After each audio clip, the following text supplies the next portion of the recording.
Okay, these notes are balancing equations with polyatomic ions. Now, that's mainly because when we're using polyatomic ions, we can count them as one element rather than separating them. It makes it a little bit easier to balance, providing that they stay together on the reactant side and on the product side. Okay, so let's look at this particular reaction. It's magnesium bromide along with hydrogen carbonate gives you magnesium carbonate and hydrogen bromide. Now, I'm going to draw the lines in front of it since I didn't do that before.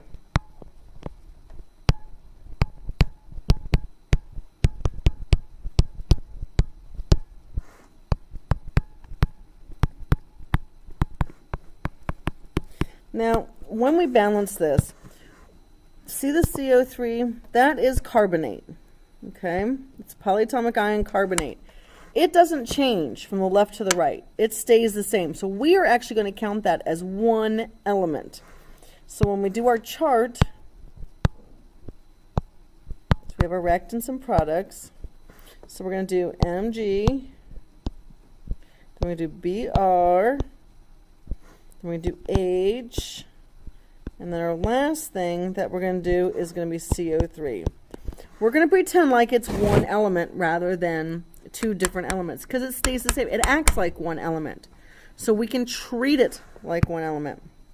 So if you look on the left, we have one magnesium, two Brs, two Hs, and one CO3. How do I know it's only one CO3? Because there are no parentheses. There's just one of those. So if you remember when we were writing the formulas, if there are parentheses around the polyatomic ion, that means there are more than one of them. This one doesn't have parentheses around it, so there's just one.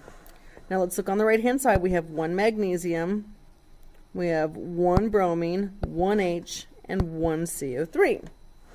Well, this one's pretty easy. We just need to balance the H's and the Br's.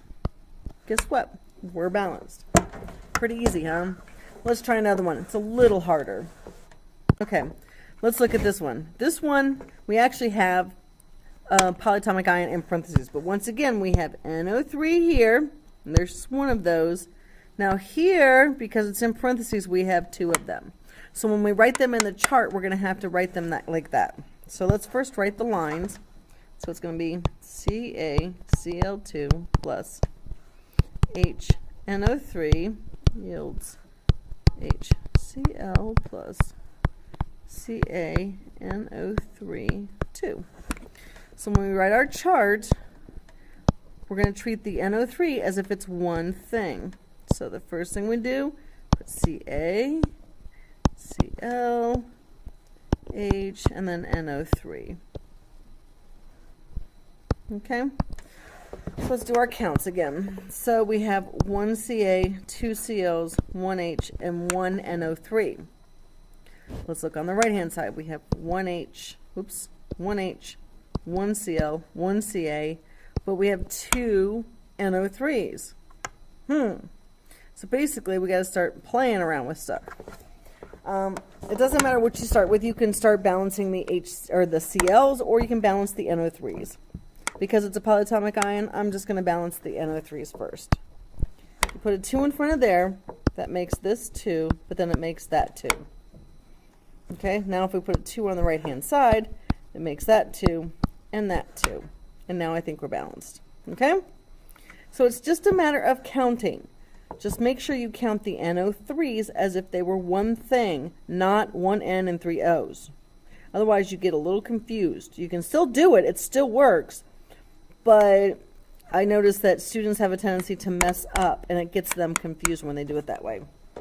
Okay, let's try one where there's two polyatomic ions. Okay, this one's a little harder because there is the polyatomic OH on both sides, but it's in a different format. H2O, we can actually rewrite this H2O as if it was HOH, because that's what water is. It's an H attached to an OH ion, making this the polyatomic ion. Okay? And then we have a CO3 ion and a CO3 ion. Okay?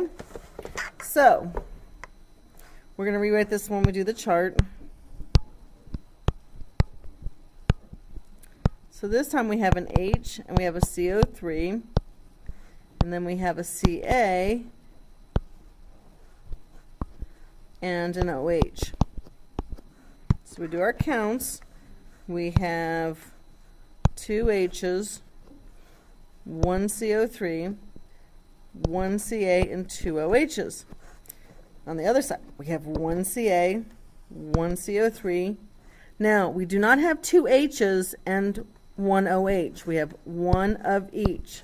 So I'm going to totally write this out and keep it as an HOH. That way I know that I'm looking at H's and OH's. Okay? So now to balance it, all we have to do is put a 2 there, and we now have 2 of each, and we're balanced. So pretty easy. Let's try another one with 2 polyatomic ions that aren't OH. Okay, so on this one, we've got aluminums, carbonates, calciums, and phosphates. So I'm going to go ahead and circle our CO3. There are 3 of those. PO4, there's 2 of those. PO4, there's 1. And CO3, there's 1.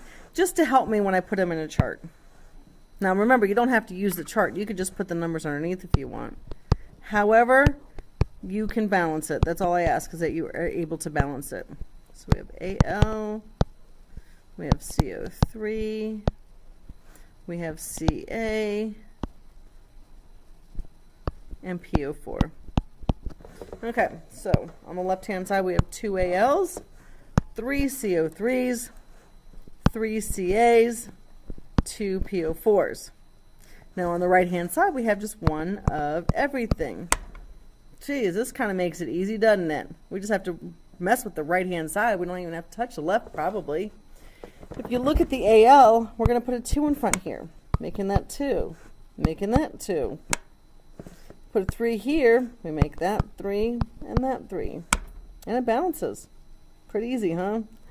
Guys, this is basically all there is to it. The main thing to remember is that you keep the polyatomic ions together.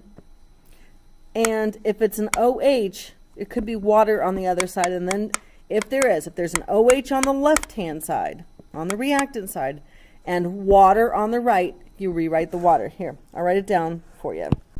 Okay, so write down the hint. If there is an OH on the reactant side,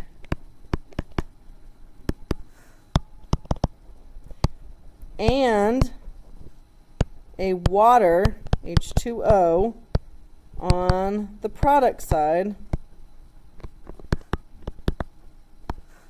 rewrite H2O,